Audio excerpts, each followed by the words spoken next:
Good afternoon, everybody. Uneducated Economist here. So many times as we're doing our research, listening to the YouTubers out there, reading the articles, we're hearing a lot about de-dollarization, how the countries around the world are going to try and do world trade or international trade outside of the US dollar and try and use more of their sovereign currencies to conduct this international trade.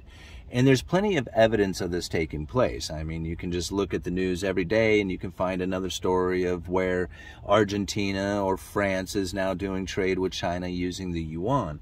And when you hear these stories, you think that the dollar is completely out of the game. Like nobody is going to be using the dollar is failing, and that, here in the very near future, everybody is going to be pitching their dollars into the United States, and it's caused a hyperinflation scenario here.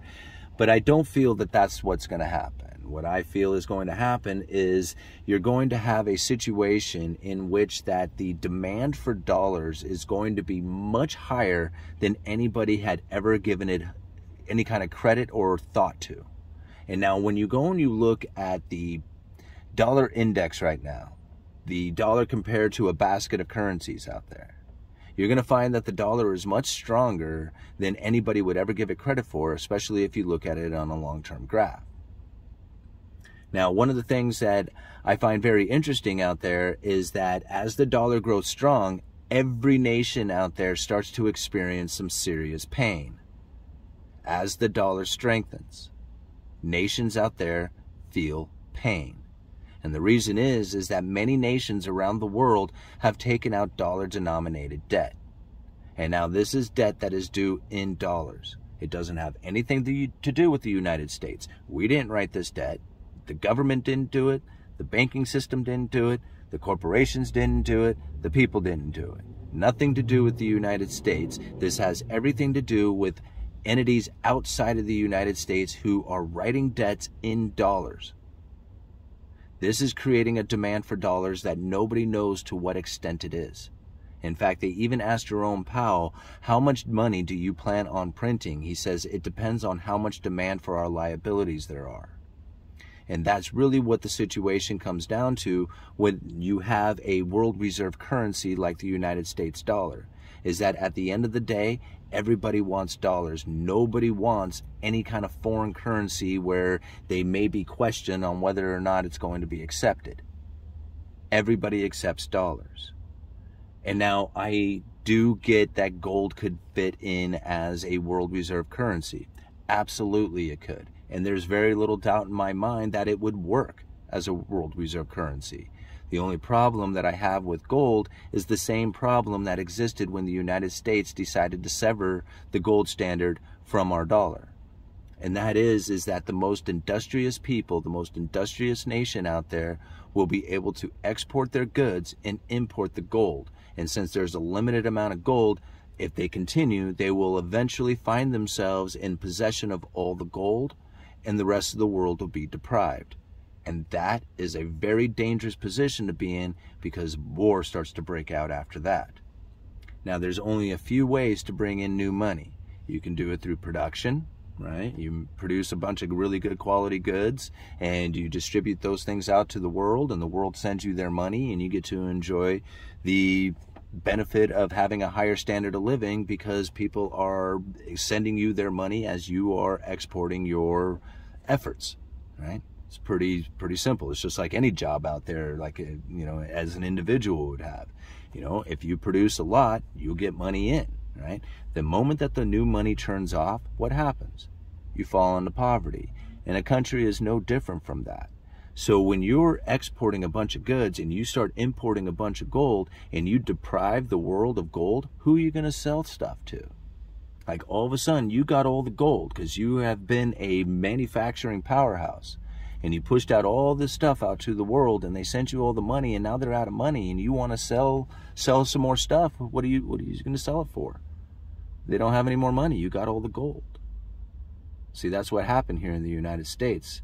That's why Nixon eventually said, okay, well, either we have to redistribute this gold back out to the rest of the world, or we just say, no, we're not going to do it, and you can use this paper currency from now on.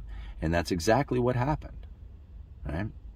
So now we have industrious nations like China who are now finding themselves in horrible, horrible deflationary pressures. Why? Because they get their new money in from the exporting of manufactured goods, very much like the United States used to do. The only difference is that they're not bringing in gold, they're bringing in dollars. And when their manufacturing all of a sudden slows down, how do they bring in new money? See, the United States was in a position in which that they were going to start losing out as far as their manufacturing base. They had already distributed most of that out, or a fair chunk of that out to the world, and the world was going to be demanding that gold back. Well, China doesn't have that same position. So China needs to do something about bringing in new money into their country. And if the manufacturing that has taken place in China is now finding its way into other nations like Vietnam and Mexico and other Asian nations out there, what is it that China's going to do? I mean, think about this for a second. China has put themselves in a position in which being a manufacturing powerhouse is the reason why they were getting the new money in, enjoying their standard of living from it, and now that manufacturing is leaving China. What are they going to do for new money?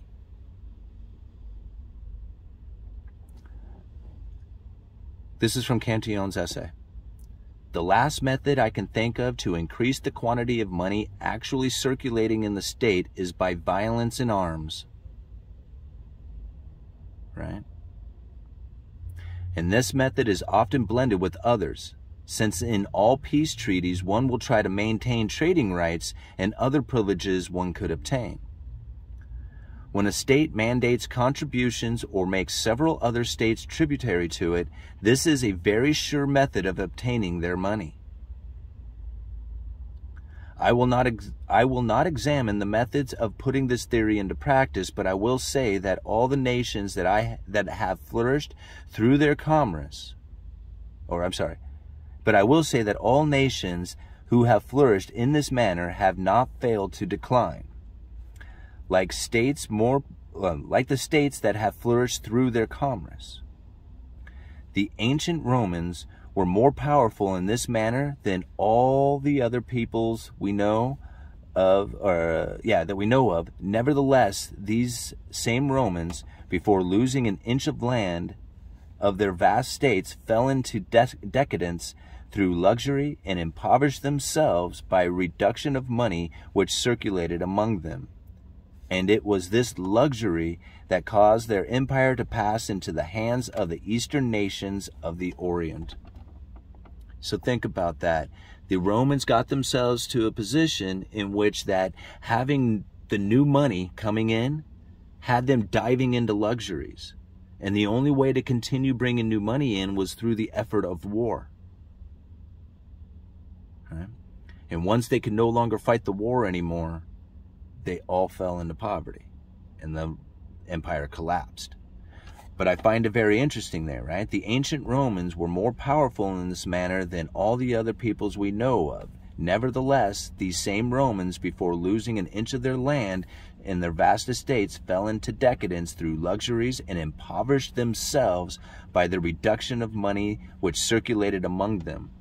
See, the reduction of money that circulated among them was because they were buying in foreign production, right? Due to the luxuries, impoverished themselves by the reduction of money which circulated among them. And it was this luxury that caused their empire to pass into the hands of the eastern nations of the Orient.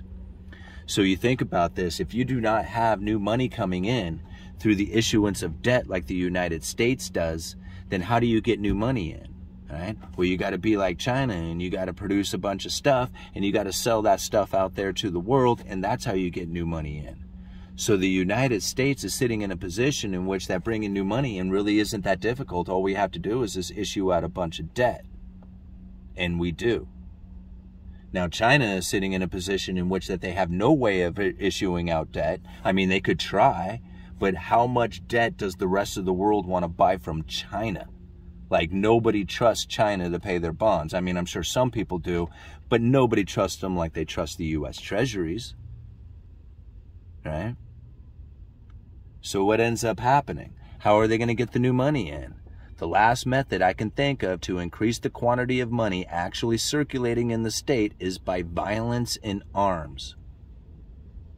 See, this is really what it's going to come down to, is that if China cannot figure out a way to get new money coming in, whether it's through manufacturing or debt issuance, right, they're going to end up coming into a position in which that they have no other choice but to bring new money in through the last method of violence in arms. Just like the Roman Empire did, and very much like we do here in the United States to maintain the world reserve currency status. Okay. See, this is really what we have to think about. Like people say, oh man, the BRICS nations are going to take over and they're going to create this gold standard dollar or this, gold-backed currency or something like that. I very much doubt it. I very much doubt it, because the gold standard would only benefit the most industrious nations out there. And the moment that you have an industrious nation, you will have a concentration of wealth depriving the rest of the world of currency, including the BRICS nations. See, this is why it's a complete threat. They have no currency in existence. There is no gold-backed currency. There is nothing that even remotely comes close to doing what the dollar is doing. And if China really wants to bring in new money, they have basically one of two choices. They can either become a manufacturer, or they can take us to war and get new money in that way. Because once you start conquering empires and you take over their estates and you take over their operations, then you can have new money rolling in. You think about some of the things that China has done with these Silk Road initiatives, right? Or the Belt and Road initiatives. They took countries and they told them, hey, we'll lend you money to build highways and ports and power grids. We'll lend you all this money. And they lent it to them in dollars, US dollars. So as the dollar strengthens, and these nations find themselves in a position in which they are no longer able to acquire the dollars to pay back their debts, they owe these debts to China. They will find that their ports, their electric grids, their infrastructure will all become property of China. Yeah. Tell me, how likely is it that the United States is not going to try and do something about that? How likely is it that the United States is just going to sit there and pretend as if the de-dollarization is not going to affect them, right? See, you start taking the de-dollarization thing seriously, and you start really looking at what's going to happen when they start getting out of the dollar, when the nations, the governments, the people start getting out of the dollar. You start seeing what happens to the dollar. The dollar is going to start strengthening.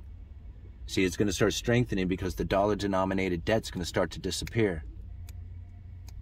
All right? And when you have debt destruction, you have currency destruction. A lot of people don't realize that the expansion of debt is the expansion of money.